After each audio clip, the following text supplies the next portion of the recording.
2 مارچ 1945 میں پشاور میں ایک جلسہ عام میں خطاب کرتے ہوئے قائد اعظم محمد علی جناح نے فرمایا کہ جس طرح ہمارا انگریزوں سے کوئی تعلق نہیں، اسی طرح ہمارا ہندوؤں سے بھی کوئی تعلق نہیں ہے، اور یہ آپس میں متحد بھی ہو جائیں پھر بھی ہماری ان دونوں کے ساتھ جنگ رہے گی، اور ایک الگ مملکت اور الگ وطن کا مطالبہ کیا۔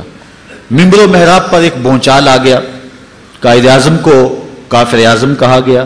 بالکل آپ کے قرب میں پسرور میں ایک جلسہ ہوا، وہاں کہا گیا کہ پاکستان کیا پاکستان کی پے بھی نہیں بنے گی، بلکہ قائد اعظم کا نام چونکہ محمد علی ہے، ان کی بہن کا نام فاطمہ ہے، تو کہا گیا کہ یہ شیعہ ہے۔ تو قائد اعظم محمد علی جناح کو کسی نے کہا کہ وہ کہتے ہیں کہ یہ شیعہ ہے، تو قائد اعظم نے مسکراتے ہوئے کہا چلو گاندھی کو ووٹ دے دے، وہ تو سنی ہے۔ تو اس طرح آپ نے ان کی ان باتوں کا رد کیا۔ مسجد خیر الدین کے ممبر پہ گاندھی کو بٹھایا گیا، یہ ہماری تاریخ کا المیہ ہے، اور جو ہے وہ بہت کچھ ہوا۔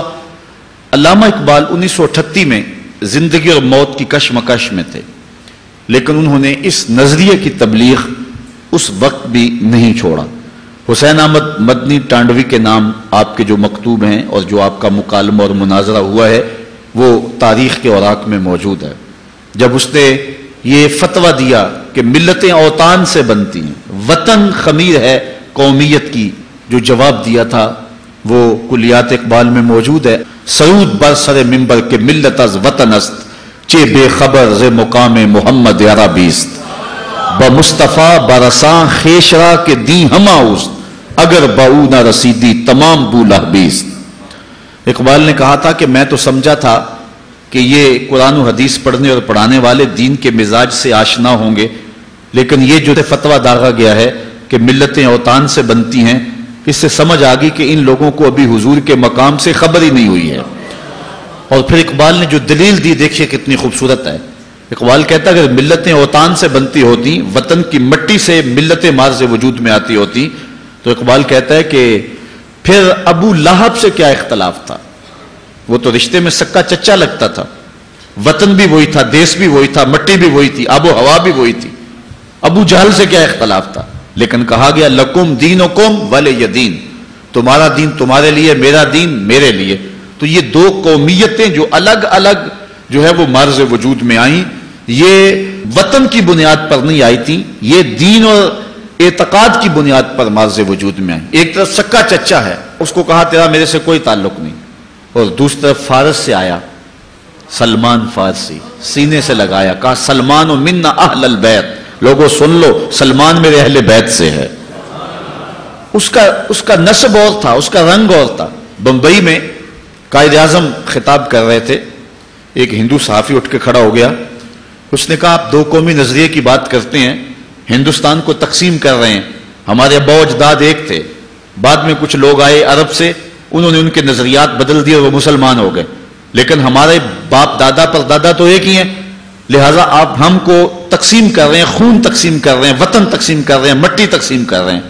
اس نے بڑے زوردار لہجے میں قائد اعظم سے گفتگو کی۔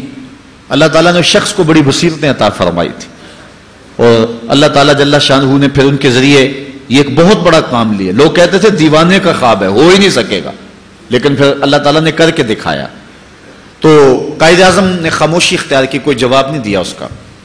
تھوڑی دیر کے بعد کہا مجھے پیاس لگی ہے، تو کسی شخص نے جو ہے وہ پانی پیش کیا، تو انہوں نے 2 گھونٹ پانی لیا، پھر اس کے بعد رکھ دیا، اور اس صحافی کو جس نے اعتراض کیا تھا کہا آپ بڑے غصے میں تھے، بڑے گرم تھے، یہ لو پانی پی لو ذرا ٹھنڈے ہو جاؤ۔ وہ کہنے لگا میں پیوں ایک مسلے کا جھوٹا؟ تو قائد اعظم نے کوئی جواب دینے کی بجائے اسی اجتماع میں ایک ترکی نسل نوجوان بیٹھا ہوا تھا جس نے ترکی ٹوپی پہنی ہوئی تھی، اس کو کہا میاں یہ پانی پی لو۔ وہ اٹھا اور پورا گلاس گٹا گٹ پی گیا۔ اب دوبارہ قائد اعظم اس ہندو صحافی کی طرف متوجہ ہوئے اور فرمایا کہ تو کہتا ہے کہ ہم ایک قوم ہیں، مجھے بتا کہ میں اگر اکٹھے زندگی گزارنا چاہوں، میری زندگی تیرے ساتھ گزرے گی یا اس کے ساتھ گزرے گی؟ تو وہ خاموش ہو گیا۔ فرمایا اس کا میرا نسبی تعلق کوئی نہیں، خاندانی تعلق کوئی نہیں، میرا اس کا وطن کا ربط و رشتہ کوئی نہیں، لیکن اسلام کی بنیاد پر یہ میرے ساتھ اکٹھا زندگی گزار سکتا ہے، اور تم میرے ہم وطن ہو، ہم ملک ہو، ہم زبان ہو، لیکن تمہارے ساتھ میری زندگی نہیں گزر سکتی۔ اس لیے دو قومی نظریے پر انہوں نے یہ ایک عملی دلیل فراہم کر کے اس بات کو اجاگر کیا